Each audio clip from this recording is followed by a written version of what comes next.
Agradecemos porque en este tiempo has permitido que nosotros podamos compartir el Evangelio de la Biblia. Señor, llénanos de gracia para poder entender y proclamar el Evangelio como tú lo deseas, como tú lo has puesto en la Biblia. Señor, Jesús es el Cristo y verdaderamente deseamos que nos sea revelado el significado de esto y por qué nosotros debemos de predicar esta verdad. Señor, mueve los corazones de cada uno de los que escucha este mensaje y de los que proclama este mensaje para que sin falta se pueda proclamar de acuerdo a tu voluntad. Sí, te agradecemos y oramos en el nombre de nuestro Señor Jesús, quien es el Cristo. Amén. Amén. Entonces vamos a recapitular un poco con el estado del hombre. Nosotros hemos hablado ya un poco de cómo está el Evangelio hoy en día. Hay muchas iglesias hoy en día, más que antes, especialmente en Cuba, está surgiendo el número de iglesias que se están plantando, pero las personas no están pudiendo cumplir con la evangelización del mundo. La gente, a pesar de que le fue ordenada que verdaderamente compartan el evangelio, muchas personas tienen una idea muy vaga, muy abstracta de lo que es el evangelio. Cuando a uno le piden define el evangelio o cuando uno quiere predicar el evangelio, le cuesta mucho, le es muy difícil. ¿Pero por qué? Porque nosotros mismos no tenemos claridad en lo que es el evangelio. Muchas veces hemos escuchado varias cosas en la iglesia, una gran sopa de ideas, y no sabemos a qué aferrarnos. Y tenemos una construcción dentro de nuestra mente, pero no sabemos claramente qué es el evangelio. Por eso hoy hemos definido que a través de toda la Biblia solo se predica un mensaje. Los miembros de la iglesia primitiva, los apóstoles, todo el Antiguo Testamento nos habló de una cosa, que Jesús es el Cristo. Pero para conocer qué significa que Jesús es el Cristo, necesitamos saber qué es Cristo, obviamente. No podemos creer en alguien que no sabemos quién es. Y para saber qué es Cristo, necesitamos saber cuál es el problema del hombre, porque el Cristo vino para solucionar un problema, vino por un propósito. Y para saber el problema del hombre, necesitamos conocer al hombre original, del cual ya hablamos. Un hombre bendecido a lo sumo, un hombre que era alguien como un rey, que tenía dominio sobre todos los animales, que tenía la bendición de Dios, que caminaba junto con Dios. Pero sabemos que ocurrió un problema, lo que escuchamos la hora pasada. Todos los problemas del hombre vienen porque el hombre se ha separado de Dios. Y podemos ver esto, que hay unas causas. Todo empieza por Satanás, quien instiga el pecado. Y esto nos separa de Dios. Y Satanás ha engañado a toda la humanidad. En Génesis 3:4, nosotros vemos cómo Satanás volca, él cambia la palabra de Dios diciendo, no moriréis. Cuando antes había más o menos intentado utilizar la palabra de Dios para entrar al hombre, ahora la cambia, la tuerce, la tergiversa, para que el hombre pierda esta palabra de Dios. Apocalipsis 12:9 nos dice que Él es el que engaña a todo el mundo. La serpiente antigua, el dragón, Satanás, engañó a todo el mundo. Y entonces, ¿cuál es este engaño? Nosotros vemos que es perder la palabra de Dios. Nosotros vemos que el pacto de Dios está difuminado ahora. No está claro en la mente de las personas. Y entonces hemos llegado a pecar. Y el pecado entró a la vida del hombre desde ese entonces, que se perdió la palabra de Dios. Y todos nosotros somos pecadores. Romanos 3:23 nos habla. Por cuanto todos han pecado y han sido destituidos de la gloria de Dios. Entonces, no es solo Adán y Eva quienes habían pecado. Nosotros podemos ver que el pecado entra a través de un solo hombre. En Romanos nos dice que a través de un solo hombre, Adán, entra el pecado a todas las generaciones. Y nosotros nacemos en pecado. Nacemos nosotros separados de Dios. Y uno muchas veces piensa, este hijo, este niño que acaba de nacer, si se muere ahora va al cielo o va al infierno. Y muchas veces nos preguntamos preguntas de esta índole. Pero según la Biblia, todos hemos sido concebidos en el pecado. Y todos somos pecadores, sin excepción. Prueba de esto es el Salmo 51:5. Nos dice, he aquí, en maldad he sido formado, y en pecado me concibió mi madre. Entonces, no estamos hablando de un pecado ético o moral.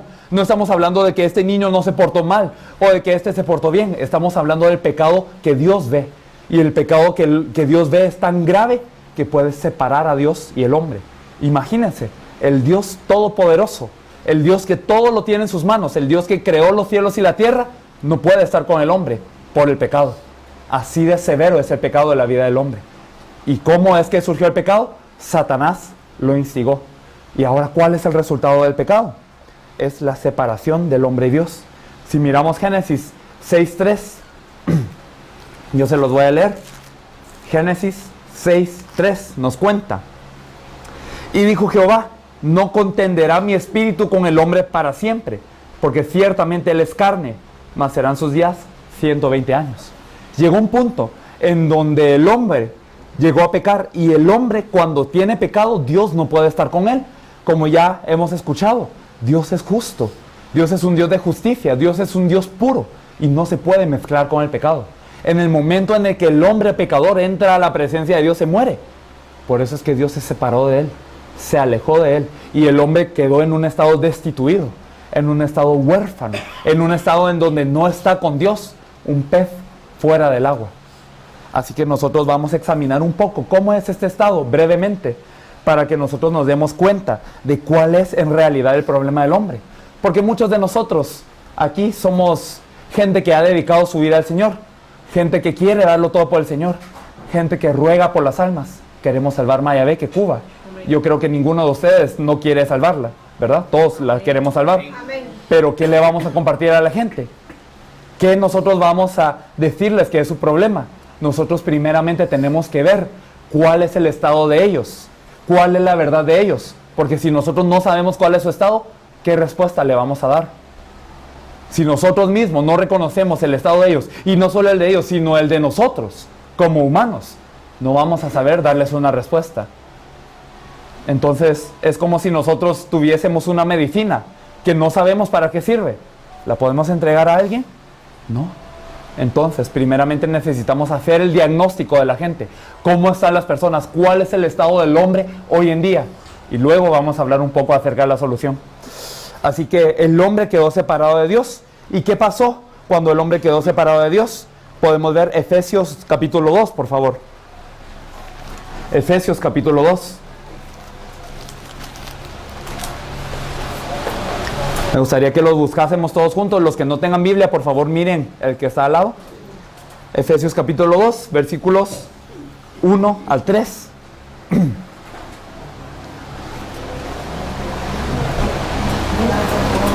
¿Lo tenemos ya? Efesios 2, del 1 al 3. Me gustaría que todos lo leyésemos, por favor.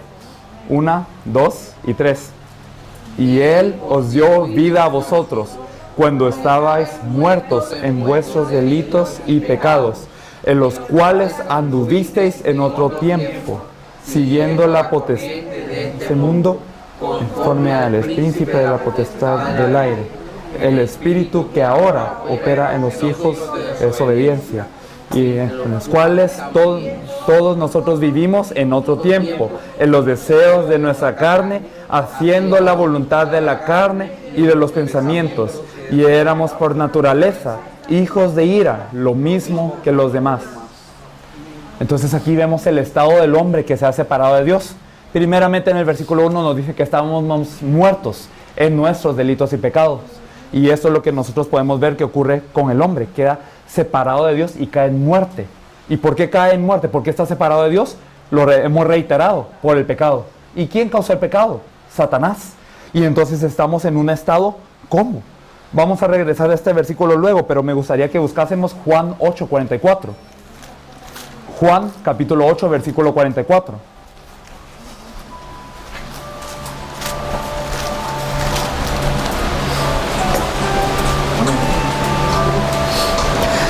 Juan 8:44 nos dice, se los voy a leer. Vosotros sois de vuestro padre el diablo, y los deseos de vuestro padre queréis hacer. Él ha sido homicida desde el principio, y no ha permanecido en la verdad, porque no hay verdad en él. Cuando habla mentira, de suyo habla, porque es mentiroso y padre de mentira. Aquí nadie del mundo quiere ser hijo del diablo. Muchas personas dicen, todos somos hijos de Dios. Muchas personas que yo me he encontrado en el campo afirman esto con tanta certeza, pero es diferente a lo que nos dice la Biblia.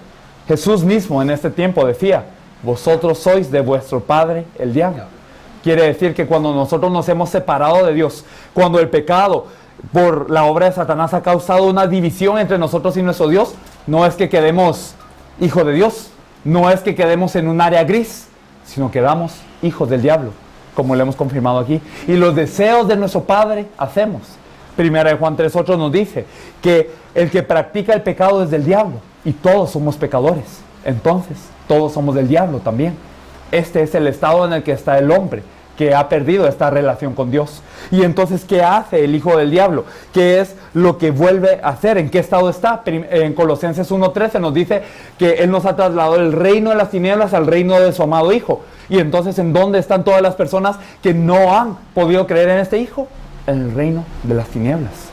Podemos ver también en Romanos 8:2 nos dice que la ley del pecado y de la muerte es la que rige sobre las personas. Y no estamos hablando simplemente de una ley que nos habla la Biblia, de simplemente estar atados a una figura de normas, sino estamos hablando de que las personas, todas están bajo una ley del mundo.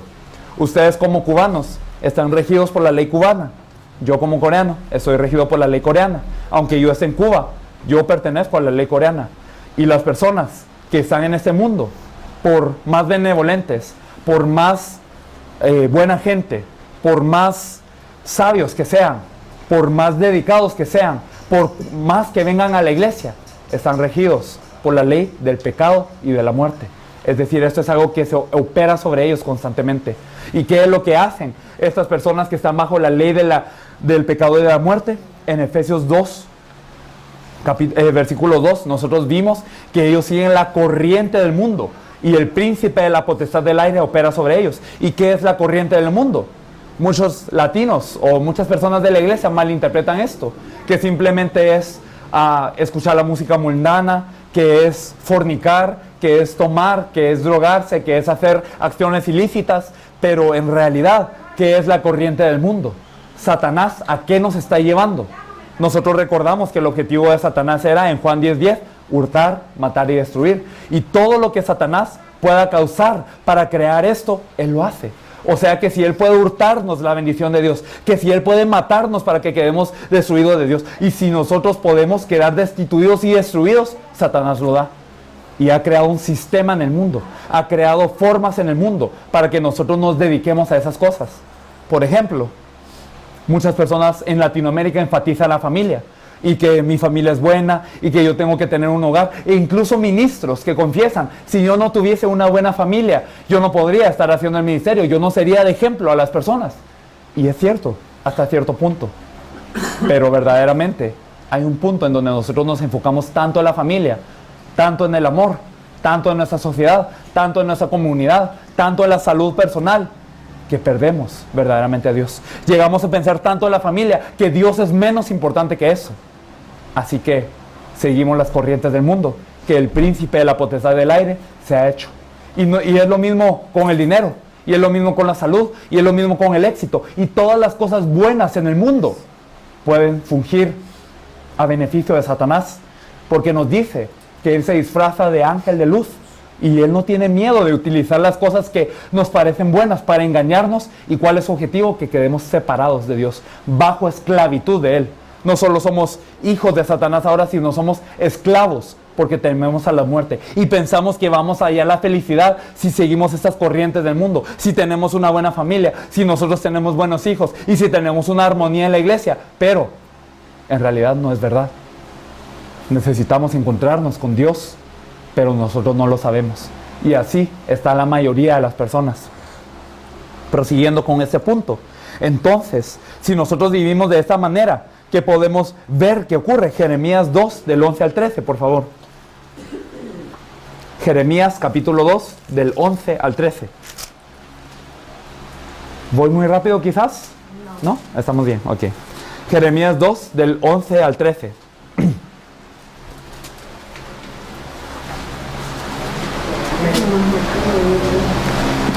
Se los voy a leer. ¿Acaso alguna nación ha cambiado a sus dioses, aunque ellos no son dioses? Sin embargo, mi pueblo ha trocado su gloria por lo que no aprovecha. Espantaos cielos sobre esto y horrorizaos, desolados en gran manera, dijo Jehová, porque dos males ha hecho mi pueblo. Me dejaron a mí fuente de agua viva y cavaron para sí cisternas rotas que no retienen agua. Y este es el mal de las personas del mundo, porque en realidad esto que no son dioses, lo han hecho dioses.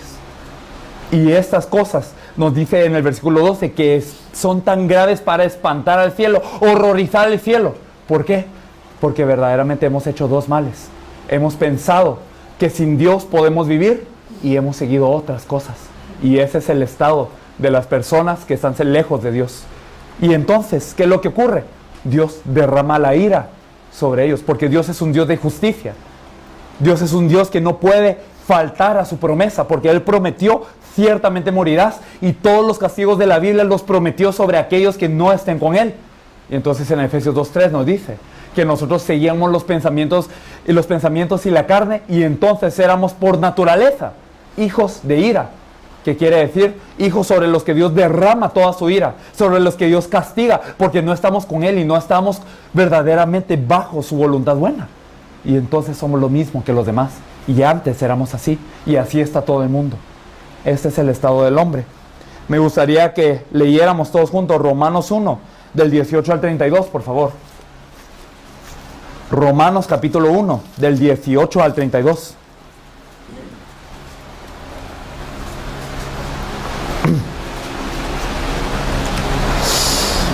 Se los voy a leer, por favor, síganme con la vista. Romanos 1, del 18 al 32.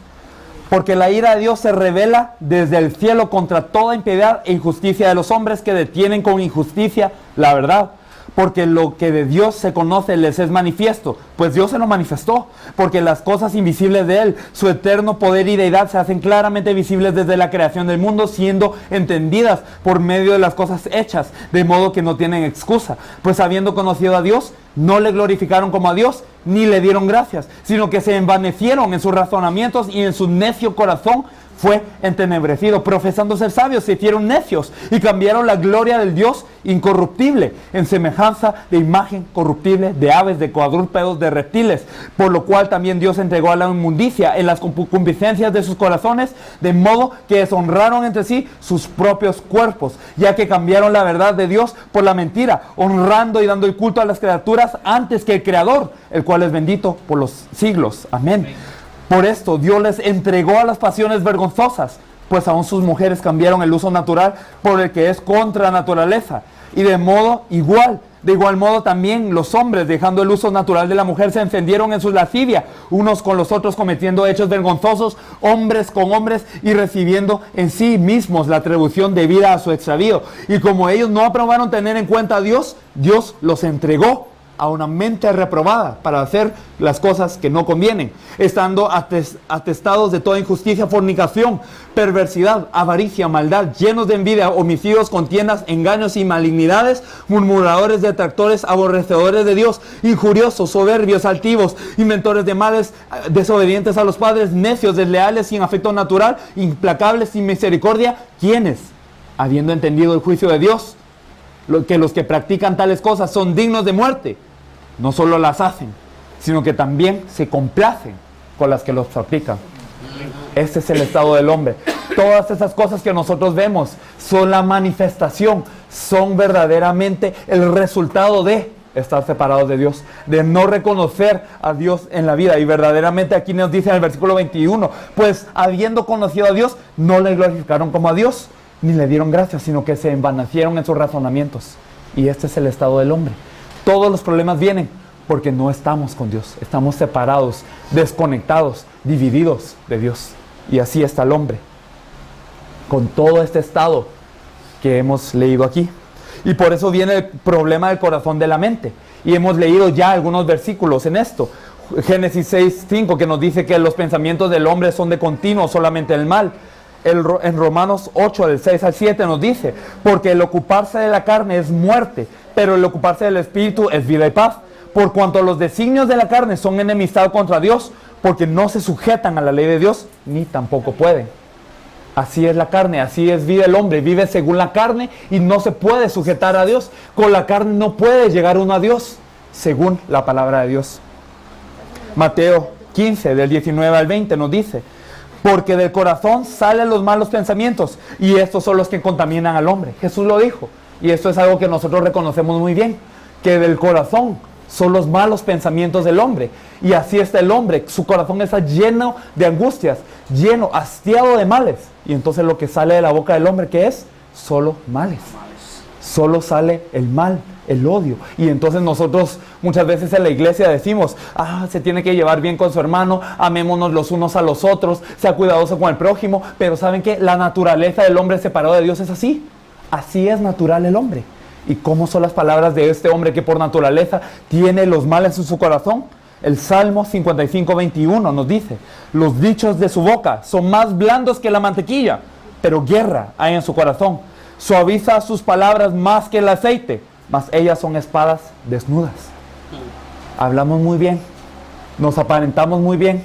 Parece que la gente cuando nos ve no tenemos ningún problema, pero en nuestro corazón estamos llenos de tinieblas, vacío y desorden.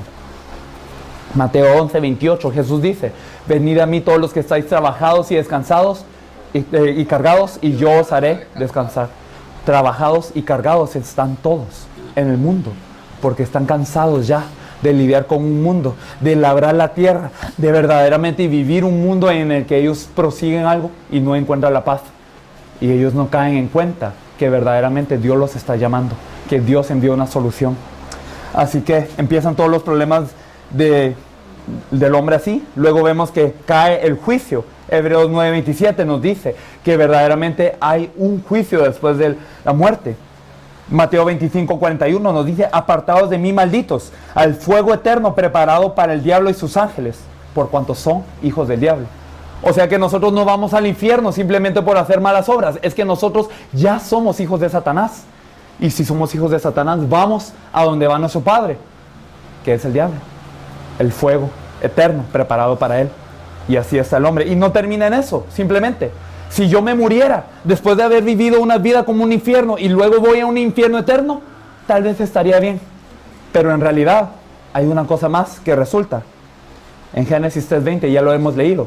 Se le llamó Eva a la mujer por cuanto era madre de todos los vivientes. Éxodo 20 del 4 al 5 nos dice, Jehová visita la maldad de los que la aborrecen hasta la tercera y cuarta generación. O sea que nuestros hijos siguen de la misma manera. Y ellos siguen sufriendo. Y entonces, verdaderamente, esta maldición de los descendientes sigue agolpándose sobre la generación y no hay forma de rescatarlo. Ni con la humana sabiduría, ni con el esfuerzo humano, ni con las buenas obras de nuestro corazón bondadoso. Nada puede resolver este problema, que es la separación de Dios, que viene a causa del pecado, que viene porque Satanás gobierna el mundo y las vidas de los hombres. Isaías 64:6 nos dice que todas nuestras justicias, todo lo que podamos presentar ante Dios para llegar ante Él, son como trapo de inmundicia. Así que con nuestra fuerza no podemos volver a Él. Y Dios sabe esto. Dios lo sabe todo. Por eso es que desde el principio Él prometió un pacto. Desde que el hombre pecó, desde que el hombre falló, desde que el hombre perdió la promesa, es que Dios le viene a dar una nueva promesa, un nuevo pacto. Y me gustaría que me acompañasen a Génesis 3:15, por favor, para que confirmásemos esto. Desde que Dios confronta al hombre, desde que Dios va a buscar al hombre, porque Dios ya sabía en dónde estaba el hombre, sabía en qué estado estaba, y le viene a decir una cosa. Le dice, en el versículo 15, le dice a la serpiente, y pondré enemistad entre ti y la mujer, y entre tu simiente y la simiente suya, esta te herirá en la cabeza, y tú le herirás en el calcañar. Entonces, ¿qué le está diciendo a la serpiente? Tú vas a ser enemigo de la simiente de la mujer, de la semilla de la mujer. Esta va a ser enemiga contigo y esta te va a lastimar en la cabeza y tú le vas a herir el calcañar. Toda la Biblia nos habla de una cosa. Todo el Antiguo Testamento nos habla de una cosa. El Mesías viene y esta es la primera instancia del Evangelio, por lo que le llamamos protoevangelio. La simiente de la mujer, aquel que viene de una mujer, no nacido de hombre, sino de mujer, va a venir y va a destruir la cabeza de la serpiente. Nos promete Dios. Promete una salida, promete una solución. A ustedes que son hijos del diablo, les voy a dar una salida. Esto es lo que promete Dios aquí. Y entonces nosotros nos damos cuenta de que toda la Biblia nos promete esta verdad. Y vamos a ver que es verdaderamente en el Antiguo Testamento hay más de 300 profecías que indican el Mesías. Por si uno no podía reconocer al Mesías, por si nosotros no nos fuésemos a dar cuenta de quién es el Mesías, Dios envía más de 300 profecías para que fueran cumplidas en un solo hombre, que va a ser el Mesías. Y en realidad, todas estas se cumplieron en un solo hombre. Y hay muchas de ellas que nosotros podemos saber a simple vista o que nosotros nos han enseñado en un seminario. que tiene que nacer de la semilla de Abraham, porque Abraham le dijo, benditas serán todas las naciones en tu semilla, en tu descendencia. Hijo de David también va a nacer en Belén Efrata, va a ser vendido por 30 piezas de plata. Su sepultura va a ser con los ricos, va a enmudecer, no va a hablar, aunque él vea injusticia, y va a decir, el que oiga, en Ezequiel 2 lo dice, sus ropas serán repartidas, lo dice también en el libro de Cantares, sus huesos no van a ser quebrados, según lo que nos dice Levítico, que no se quebrarían los huesos de esta paloma al ofrecerse, hará sanidades y milagros, y los cojos levantarán y los ciegos verán, y muchas otras profecías en el Antiguo Testamento que indican una cosa: el Mesías viene, el Cristo viene. Pero ¿saben qué?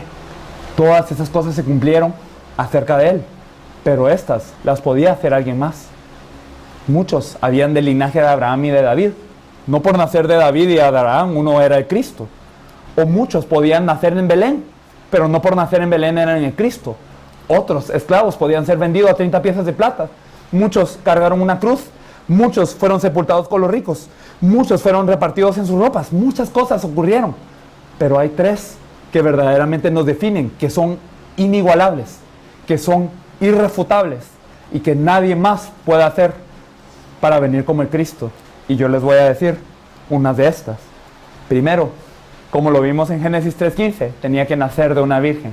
Isaías 7:14, esto es un versículo que ustedes conocen muy bien. Y la virgen concebirá y dará a luz un hijo y llamará su nombre Emmanuel. Esa era la profecía que nadie podía igualar, porque verdaderamente muchos podrán haber cumplido las otras condiciones, pero nadie en realidad nació de una virgen. ¿Y qué significaba nacer de una virgen? Nacer de una virgen significaba que no era descendiente de Abraham, de Adán, perdón. Y Adán, entonces, ¿qué significaba? Que no tenía pecado, que era nacido del Espíritu Santo para verdaderamente ser libre del pecado. ¿Isaías qué? Isaías 7:14 nos dice esto, que nacerá de una virgen. Y entonces, ¿qué significaba nacer de una virgen? Significaba ser libre de pecado. ¿Y qué tenía que hacer? Aunque fuera libre de pecado, él tenía que ser colgado en un madero para poder cargar el pecado de todos los demás. Me gustaría que fuéramos a ver un versículo en Deuteronomio 21, del 22 al 23. Vamos a ver el libro de Deuteronomio. Deuteronomio 21, del 22 al 23.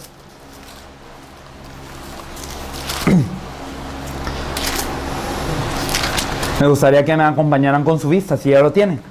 Deuteronomio 21, del 22 al 23.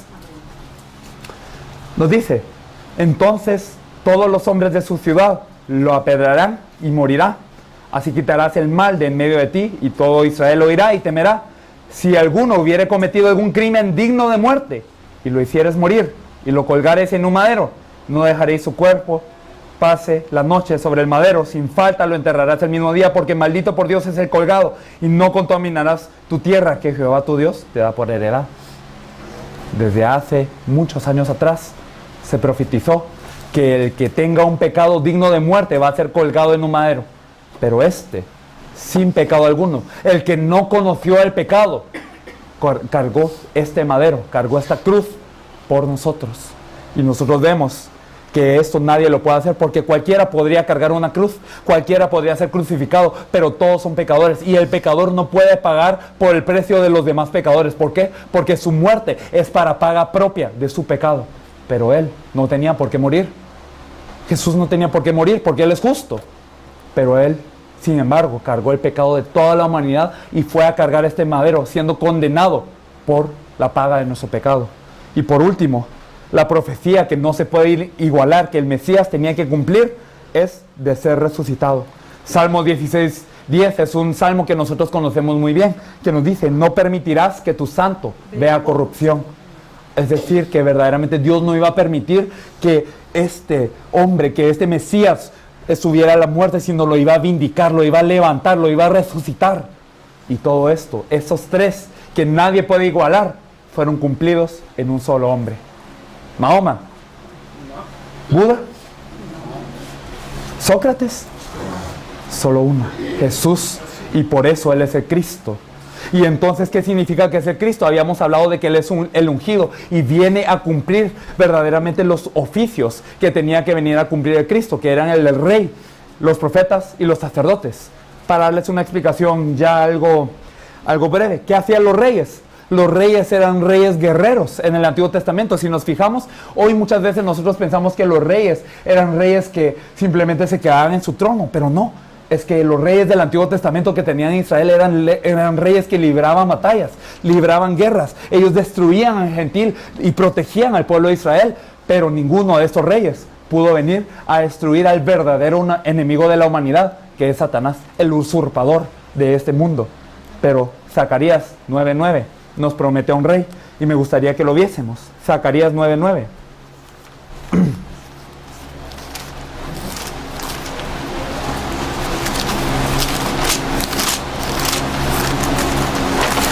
Zacarías 9:9 nos dice: alégrate mucho, hija de Sión, da voces de júbilo, hija de Jerusalén. He aquí tu rey vendrá a ti justo y salvador, humilde, cabalgando sobre un asno, sobre un pollino, hijo de asno.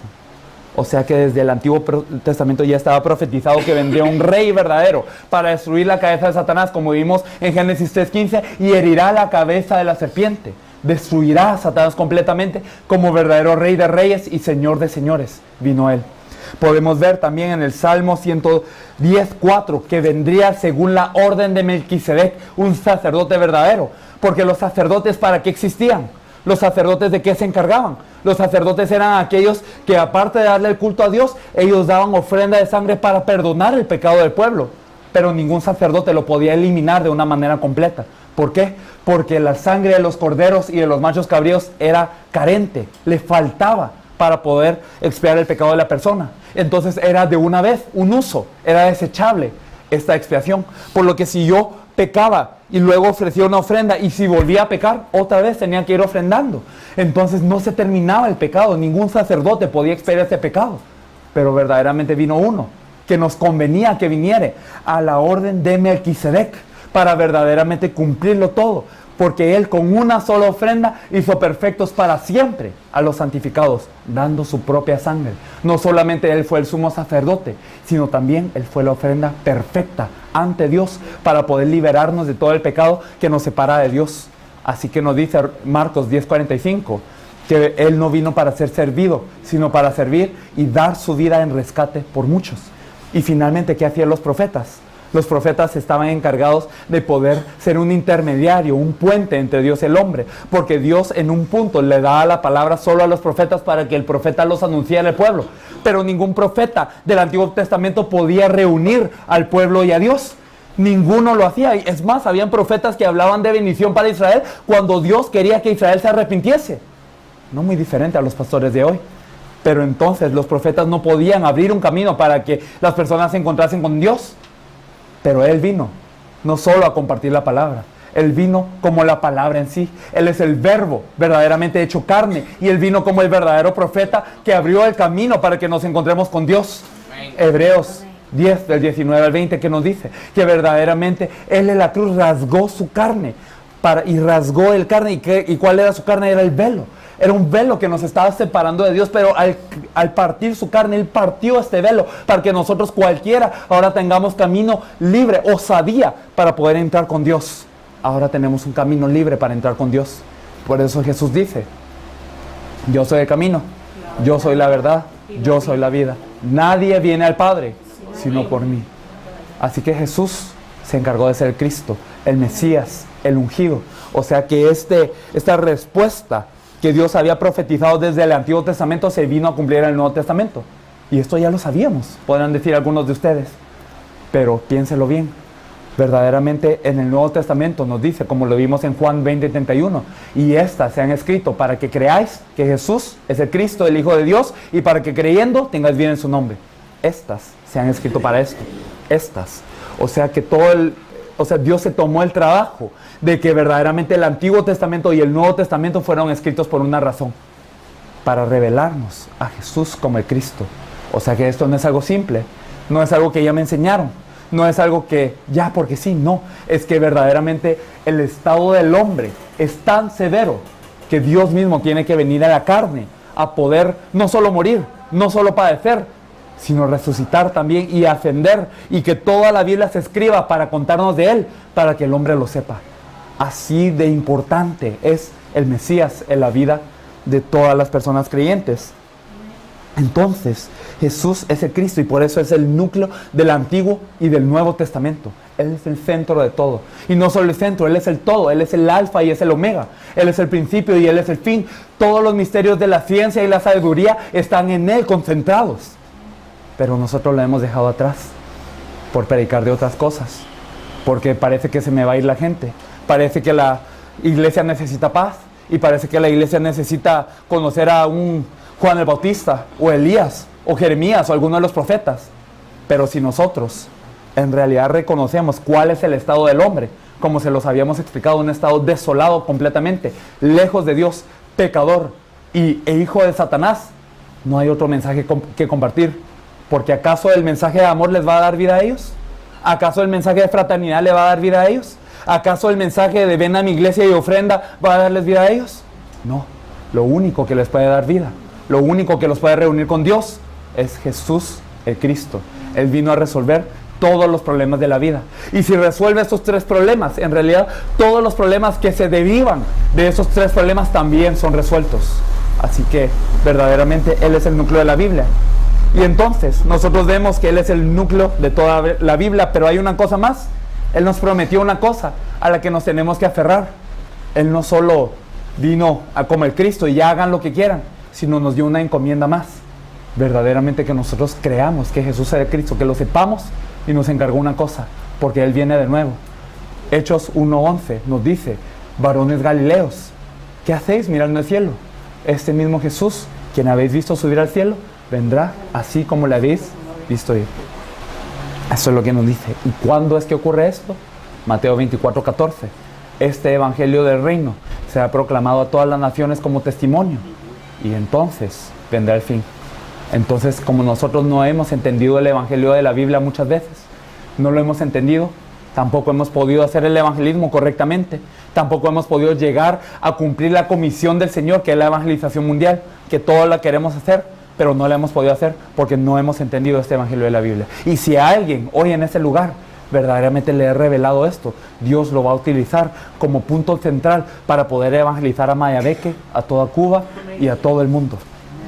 Así que verdaderamente espero que entiendan lo que nosotros queremos decir, que verdaderamente les sea revelado, no de carne ni sangre, sino del Padre que está en los cielos. Amén. Le reitero, Jesús es el Cristo, y el hecho de que Él sea el Cristo no es cualquier cosa.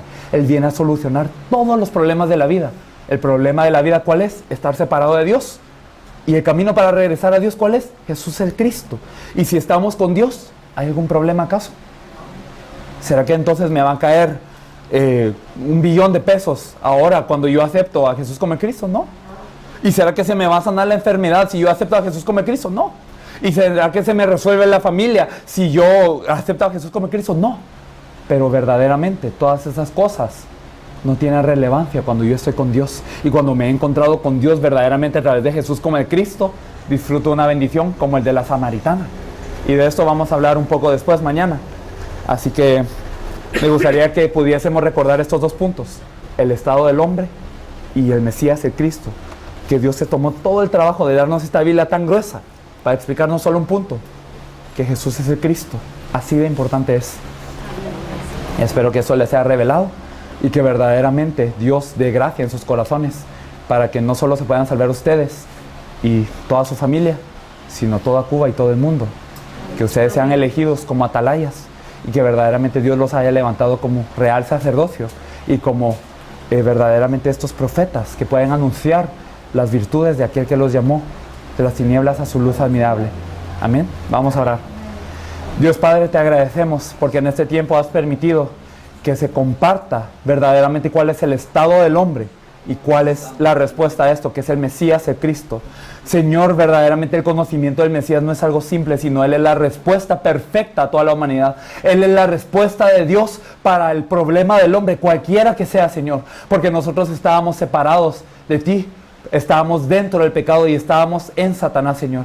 Pero tú has permitido que Jesús como el Cristo venga y cumpla todas las profecías que tú has dado para señalarnos quién es este Mesías, quién es este Cristo. Has permitido que funja como verdadero rey, como verdadero profeta, como verdadero sacerdote, para que en realidad todos los problemas del hombre queden ya resueltos y expiados, aunque no lo merecemos, Señor. Señor, Ahora entramos con alabanza a tus atrios, porque Jesús el Cristo verdaderamente nos ha abierto camino nuevo, porque Él ya ha limpiado todos nuestros pecados, y porque Satanás, quien era el usurpador de este siglo, el padre de mentiras, Señor, ya ha sido vencido por el verdadero Rey de Reyes y Señor de Señores. Señor, danos esta revelación para que verdaderamente nuestro corazón ya sea lleno de este evangelio y que no podamos parar de hablar de lo que hemos visto y oído, Señor, y podamos ser como la iglesia primitiva que sin ninguna otra motivación cumplía la gran comisión que tú tienes, Señor, de evangelizar al mundo, porque verdaderamente cuando esto se cumpla, tú vienes, Señor. Amén, si ven, Señor Jesús. Te agradecemos y oramos en el nombre de Jesús, quien es el Cristo. Amén.